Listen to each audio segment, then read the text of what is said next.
Alhamdulillah, salatu wassalamu ala rasulillah wa ala alihi wa sahbihi wa mawalah. La hawla wa la quwata illa billah. Ashhadu an la ilaha illallah wahdahu la syarikalah wa ashhadu anna muhammadan abduhu wa rasuluhu la nabiyya ba'dah. Ikhwafillah rahmatullahi alaikum. Alhamdulillah, pada kesempatan malam hari ini ya, kita senantiasa bersyukur pada Allah Azza wa Jal atas limpahan nikmatnya yang tidak henti-hentinya dianugerahkannya kepada kita semua. Demikian pula salawat dan salam marilah senantiasa kita haturkan kepada suri teladan kita, junjungan kita Sayyidina Muhammad Rasulullah sallallahu alaihi wa ala alihi wa sahbihi wasallam. Pada pembahasan sebelumnya dari kitab Al-Fiqhul Manhaji ala al-Mazhabil Imam Syafi'i rahimahullahu ta'ala ini, kita sudah membahas sebagian dari sunnah-sunnah wudu ya.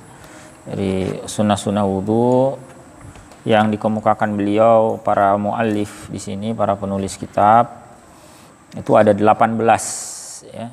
Yang lalu kita sudah bahas sampai poin ke-12 ya. Sebagai pengingat ya, yang pertama itu membaca basmalah ya di awal. Kemudian yang kedua mencuci kedua tangan sampai pergelangan sebelum dimasukkan ke dalam bejana. Lalu yang ketiga menggunakan siwak. Yang keempat berkumur-kumur. Lalu yang kelima menghirup air ya ke hidung kemudian mengeluarkannya. Lalu yang keenam menyela-nyelai janggut yang tebal. Kemudian yang ketujuh mengusap seluruh kepala. Yang kedelapan menyela-nyelai sela jemari ya, di antara jari jemari baik itu tangan maupun kaki. Kemudian yang kesembilan mengusap kedua telinga ya dengan air yang berbeda yang dengan yang digunakan untuk membasuh kepala. Kemudian yang ke-10 bertiga-tiga kali ya pada semua fardu-fardu dan sunnah-sunnahnya ya. Jadi misalnya mencuci tangan kanan 3 kali, kiri 3 kali ya, wajah 3 kali dan seterusnya. Kemudian mendahulukan yang ke-11 yang kanan dari yang kiri, mendahulukan yang kanan, anggota wudu yang kanan daripada yang kiri ya. Ini berlaku untuk tangan dan kaki ya. Jadi tangan dan kaki. Adapun untuk telinga ya sudah kita bahas, itu dilakukan sekaligus ya. Jadi sunnahnya itu kanan dulu 3 kali baru kiri 3 kali ya. Bukan kanan kiri ya. Kanan 3 kali, kiri 3. Nah, itu sampai ke-12 adalah menggosok-gosokkan bagian anggota wudu ya, disunnahkan juga. Misalnya ketika mencuci tangan sampai siku sambil digosok-gosokkan ya. Demikian pula dengan ketika mencuci kaki. Nah, sekarang kita masuk ke poin berikutnya yang ke-13, al-muwalah. Al-muwalah. Apa al-muwalah itu? Ai ghuslul a'dha'i bitatabu'i min ghairi inqita'. Mencuci anggota tubuh dengan beriringan tanpa terputus. Artinya tidak ada jeda yang lama antara anggota tubuh yang satu dengan yang lain. Bihaitsu yaqsilul udwas tsaniya qabla ayyajifal awal, di mana yang bersangkutan mencuci anggota tubuh yang kedua sebelum kering yang pertama. Jadi misalnya dia mencuci tangan sampai sikunya ya, nanti 3 kali. Nah, belum kering yang ini dia cuci lagi yang kiri. Jadi tidak berselang lama, itu namanya muwalah. Tidak berselang lama. Ittiba'an lin Nabi sallallahu alaihi wasallam lima marra ma'aka min ahadits tadullu ala dzalik. Ya, ini sebagai bentuk ittiba', mengikuti tuntunan Nabi sallallahu alaihi wasallam ya, sebagaimana yang sudah kita bahas ya di hadis-hadis yang menunjukkan hal itu. Yang lalu sudah kita bahas ya, beberapa hadis tentang itu. Jadi memang Nabi itu ya, sebagaimana juga para sahabat ya, itu melakukannya dengan muwalah, tidak berselang lama. Beberapa pertemuan yang lalu sempat ada pertanyaan, bagaimana kalau misalnya ada kasus seseorang berwudu kemudian dia kehabisan air, baru masih ada sebagian anggota wudunya yang belum terkena. Ya. Nah, saya contoh yang agak ekstrim lah misalnya ya, kurang kaki kiri saja, habis airnya, habis air yang ada di rumahnya. Maka bagaimana? Dia mau cari air misalnya ke tetangga lama, atau dia nunggu dulu, dia beli air apa tandon misalnya ya, dia pesan air di mobil yang biasa, itu 2 jam 3 jam baru datang. Bagaimana kalau begitu? Dalam mazhab Syafi'i tetap sah wudunya ketika air datang, dia tinggal mencuci bagian anggota wudu yang masih belum. Misalnya tadi tinggal yang kaki kiri, ya tinggal itu saja. Tidak perlu dia mengulangi dari awal. Meskipun selangnya lama, misalnya tadi sampai 1 jam 2 jam baru datang airnya kan, tidak mengapa. Yang penting selama waktu itu tidak terjadi hal-hal yang membatalkan wudu. Misalnya dia tidak buang angin, dia tidak buang air, ya, dan sebagainya. Jadi ketika ada air, maka pada saat itu dia tinggal mencuci bagian yang belum, misalnya bagian kaki kirinya tadi. Ya, karena dalam mazhab Syafi'i muwalah itu hukumnya sunnah. Berbeda misalnya di mazhab yang lain seperti mazhab Maliki, muwalah itu wajib. Di dalam mazhab Maliki muwalah itu wajib. Sehingga kalau anggota tubuh sebelumnya sudah kering, yang lain belum dibilas, maka wudunya diulang dari awal. Jadi kalau kasus seperti tadi, dia nunggu air lama, begitu airnya datang 1-2 jam kemudian kan sudah kering. Maka bagaimana? Dia berwudu ulang. Ya, tapi dalam mazhab Syafi'i tidak perlu berwudu ulang, sebab muwalah itu bukan kewajiban, sunnah saja hukumnya. Ya. Jadi sekali lagi muwalah itu apa? Tidak berselang lama. Melakukan wudu dengan tidak ada jeda yang lama antara satu aktivitas wudu dengan aktivitas yang lainnya. Nah, batasan lama itu apa? Nah, apakah anggota tubuh sebelumnya sudah mengering atau tidak? Itu batasnya. Kalau sudah kering berarti lama. Ya, wallahu a'lam. Kemudian yang ke-14, italatul ghurrati wat tahjil. Memperpanjang ghurrah dan tahjil. Ya. Apa itu ghurrah dan tahjil? Wal ghurratu, yang dimaksud dengan ghurrah itu adalah ghuslu juz'in min muqaddamir ra'si atau maqdamir ra'si. Ghurrah itu mencuci bagian yang ada di depan kepala, bagian ini ya, namanya ghurrah. Jadi pada saat kita itu membasuh wajah, itu kan dianjurkan basuhan itu melebihi, bukan hanya wajah tapi lebihkan sedikit. Itu namanya italatul ghurrah. Itu sunnah hukumnya. Jadi bukan hanya bagian wajahnya tapi juga dilebihkan. Demikian pula nanti tangan sampai siku misalnya. Tangan sampai siku itu jangan pas di sikunya ya, tapi dilebihkan, sunnahnya dilebihkan. Ya, itu namanya tahjil. Wa tahjilu ghuslu ma fawqal mirfaqaini fil yadaini wa ma fawqal ka'baini fil rijlaini. Tahjil itu mencuci melebihi kedua siku, lebihkan. Ya, bisa sampai di sini, bisa sampai di atas, nggak apa-apa. Ya. Itu nanti disunnahkan. Ya. Kemudian wa ma fawqal ka'baini fil rijlaini, dan juga yang berada di atas mata kaki. Ya, pada kedua kaki itu diusahakan ya, jangan pas di batas, dinaikkan. Bila perlu sampai betis juga nggak apa-apa. Ya, itu namanya tahjil. Nah ini dalam mazhab Syafi'i dianjurkan. Ya, kalau Rasulullah Shallallahu Alaihi Wasallam ada hadis beliau, Inna ummati yud'auna yaumal qiyamati ghurran muhajjalina min atharil wudu. Sungguhnya umatku akan dipanggil nanti pada hari kiamat dalam keadaan bercahaya, ya, bercahaya ubun-ubun mereka, bercahaya muhajjalin tadi, tangan dan kaki mereka karena bekas wudu. Karena itulah faman istata'a minkum ayyutila ghurratahu falyaf'al. Siapa di antara kalian yang mampu untuk memperpanjang kilau cahayanya tadi, maka lakukanlah. Nah, jadi agar kita cahayanya makin banyak, ya bukan hanya sampai di batas siku misalnya, tapi dilebihkan, gitu ya. Hadis diriwayatkan oleh Al-Bukhari dan Muslim. Wa fi riwayatin inda Muslim falyutil ghurratahu wa tahjilah. Dalam riwayat muslim yang lain, hendaklah dia memperpanjang ghurrah dan tahjilnya, yakni dia juga mengenakan air di bagian depan kepalanya dan juga tahjil, ya, tangan sampai dilebihkan dari sikunya dan juga dilebihkan dari mata kaki. Itu, ya. Itu beberapa sunnah, ya, jadi 2. Satu lagi, ya, sebelum kita diskusi atau kita tuntaskan sekalian 6-6-nya, ya, baru kita diskusikan terakhir.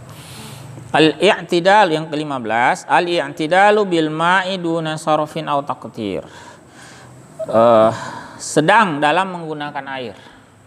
Tidak berlebihan, tidak juga terlalu sedikit. Yang wajar lah, ya. Jangan juga terlalu banyak, tapi juga jangan terlalu sedikit. Faqad rawal Bukhari an Anas radhiyallahu anhu qala, diriwayatkan oleh Al-Bukhari dari Anas radhiyallahu anhu, beliau berkata, kana Nabi sallallahu alaihi wasallam yatawaddau bil mud. Bahwa Rasulullah Nabi SAW itu wudu dengan 1 mud. 1 mud itu berapa? 1 mud itu adalah inaun yusawi ma'kaban tula harfihi. Ya. Jadi itu wadah air yang isinya kira-kira itu ada 0,9 liter, ya, kira-kira nggak sampai 1 liter, ya, hampir 1 liter untuk wudhu. Itu perkiraan, ini bukan batas minimal atau maksimal, bukan, hanya perkiraan bahwa Nabi SAW itu wudhu ya segitu. Kurang dari itu pun ya bisa saja. Misalnya orang itu ada yang permukaan tubuhnya kan luasnya kecil, misalnya karena dia badan memang kecil, tangannya kan tidak terlalu panjang, karena memang, itu airnya tentu lebih sedikit dibanding memang orang yang postur tubuh besar, kan sampai sikunya saja sampai segininya kita misalnya, ya tentu dia butuh air yang lebih banyak, ya, tergantung postur juga. Kalau kita orang Indonesia ini kan rata-rata agak kecil, ya, tidak terlalu kecil juga tapi agak kecil. Nah itu bisa, kalau Nabi SAW saja bisa nggak sampai 1 liter, apalagi kita kan. Kalau Nabi bisa kurang dari 1 liter, mestinya kita juga bisa, karena bisa dibilang tubuh kita secara umum lebih kecil, ya, dari tubuhnya Nabi SAW.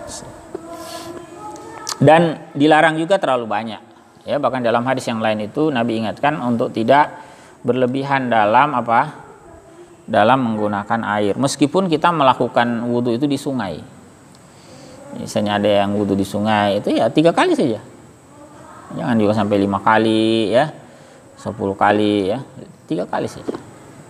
Meskipun mungkin kita berpikir kan sama saja airnya yang dipakai kan, tidak berkurang juga air sungai itu kalau kita pakai sampai 10 kali, tapi tetap dimakruhkan. Mengapa?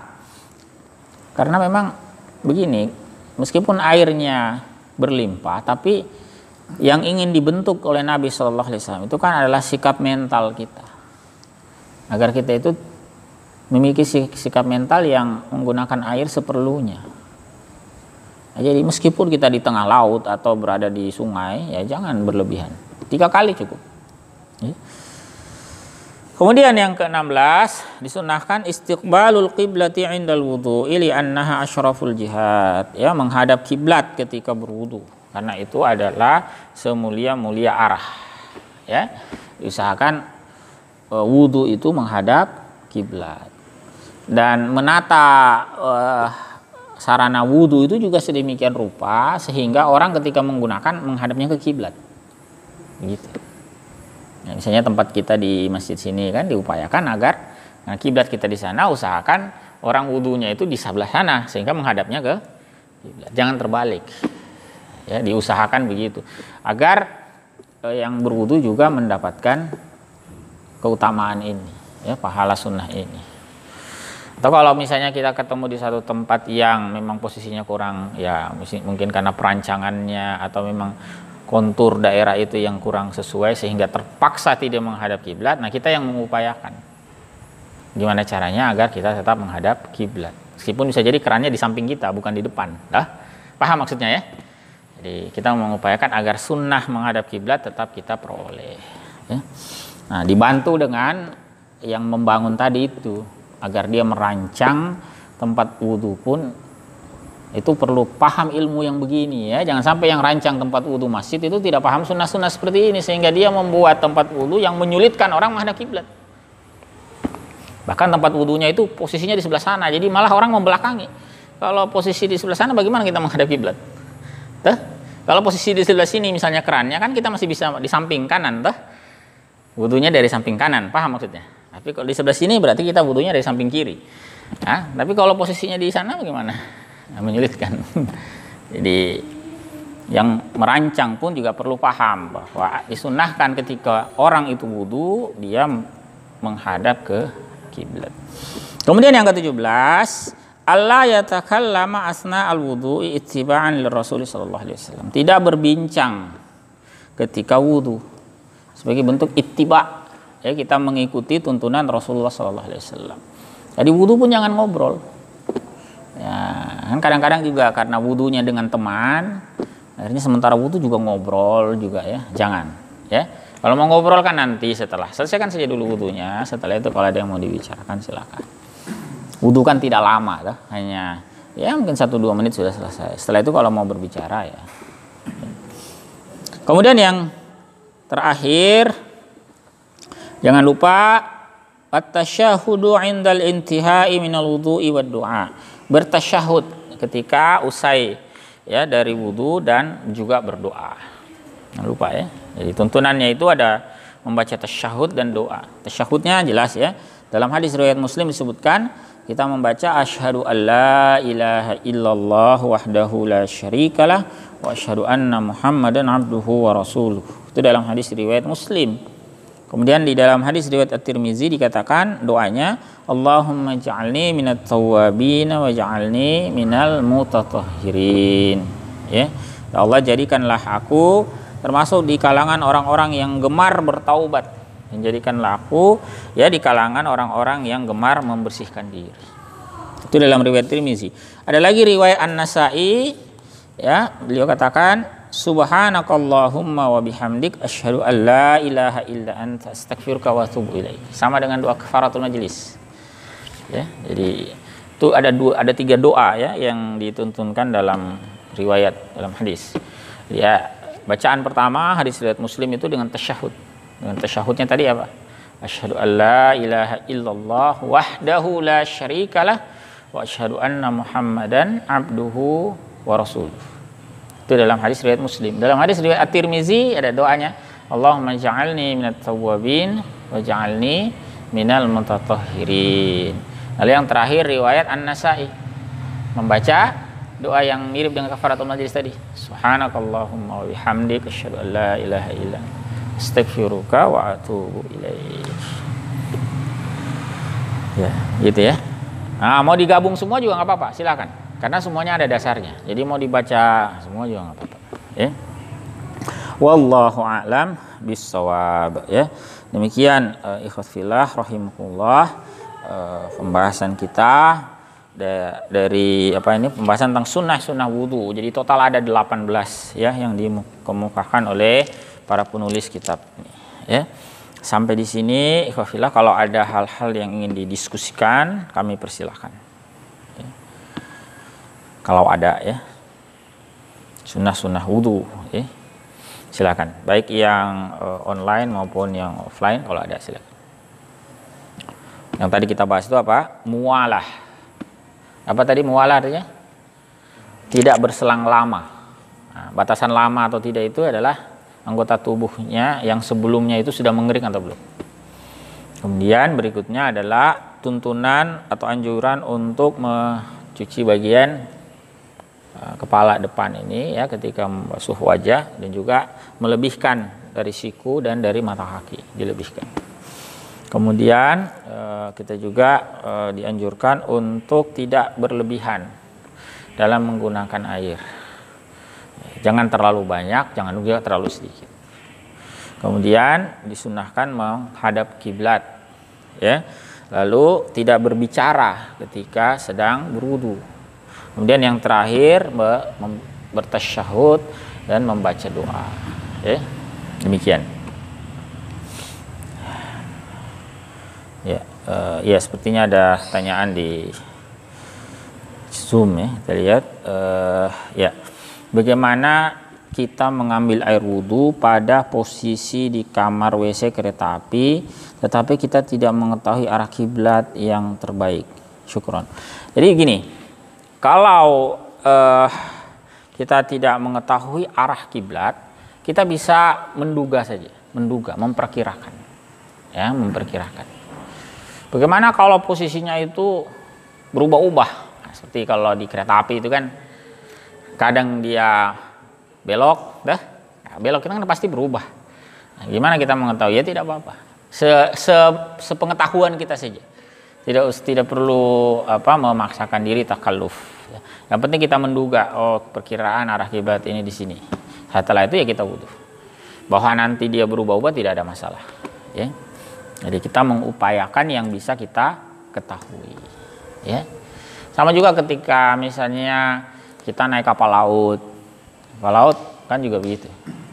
Ada momen juga kan kapal laut itu bisa berbelok loh. Ketika misalnya dia mau masuk pelabuhan, nah kadang dia menyesuaikan. Kalau kita wudhu saat itu ya kita perkirakan ke arah mana gitu. Kalaupun salah tidak apa-apa, yang penting kita sudah mengupayakan. Ya, itu juga sudah mendapat keutamaan menghadap kiblat. Gitu ya, tidak ada masalah. Itu namanya berijtihad menentukan arah kiblat. Salah pun tetap dapat pahala. Ya, tidak ada masalah. Ya, apalagi ini hukumnya sunnah. Ya, bahkan andai pun ditinggalkan tetap sah wudunya. Wallahu a'lam. Ya, jadi diusahakan sebisa kita. Ada lagi mungkin yang lain?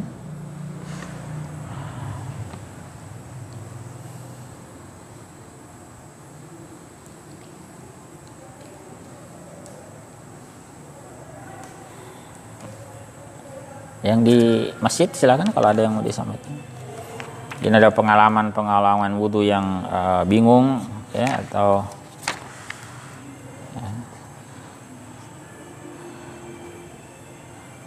sudah sholawat lagi.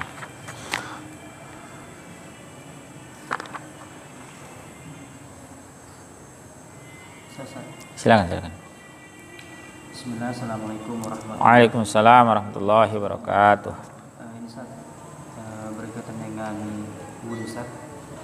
Jadi terkadang kita ketika saat berwudhu itu kita kadang terburu-buru, mungkin imamnya sudah mau ruku, akhirnya kita mempercepat wudhunya kita Ustaz.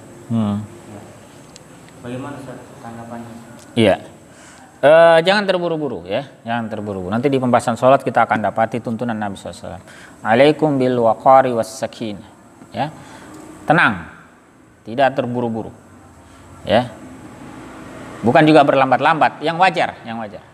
Sama misalnya ya kalau mau ke masjid itu juga tidak usah lari, yang wajar. Kalaupun misalnya agak bergegas nggak apa-apa, yang penting jangan sampai tiba di masjid itu sampai ngos-ngosan, sampai jangan. Ya yang wajar lah. Toh dalam sholat kan memang ada tuntunan masbuk, tidak apa-apa. Kalau yang terlambat ya masbuk. Nggak dapat rukunya ya nggak apa-apa. Dapat sujudnya pun dapat. Bahkan paling pada dapat tahiyat akhir pun nggak apa-apa. Ya, kita berupaya agar masuk dalam sholat itu kita posisi tenang. Ya, termasuk wudhu. Wudhu juga jangan buru-buru. Ya, wudhu itu bagian dari ibadah kita kepada Allah Azza wa Jalla dan lakukan itu dengan penuh penghayatan. Ya. Wudu dengan baik ya, dengan benar, tidak terlalu cepat, tidak juga berlambat-lambat, yang wajar. Bahwa imam mau ruku, tidak masalah, ya silahkan. Ya. Kecuali nanti yang kita diperintahkan bergegas itu ketika waktu sempit.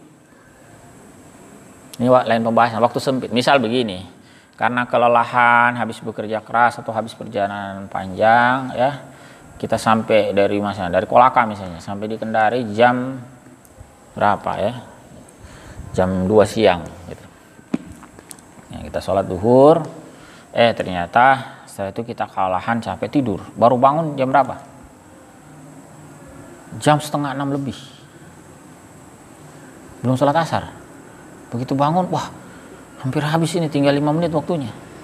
Nah, dalam kondisi seperti ini kita bisa mengupayakan agar wudhunya kita itu berlangsung cepat. Bukan dengan terburu-buru, bukan. Tetapi kita bisa mengupayakan misalnya yang fardu-fardu saja. Paham maksudnya? Jadi yang sunnah-sunnahnya jangan dikejar.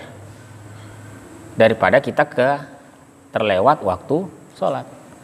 Karena mengejar sholat pada waktunya itu wajib. Sementara mengerjakan sunnah-sunnah ya sunnah saja hukumnya tuh. Jangan sampai gara-gara kita misalnya 3 kali lantas terlambat.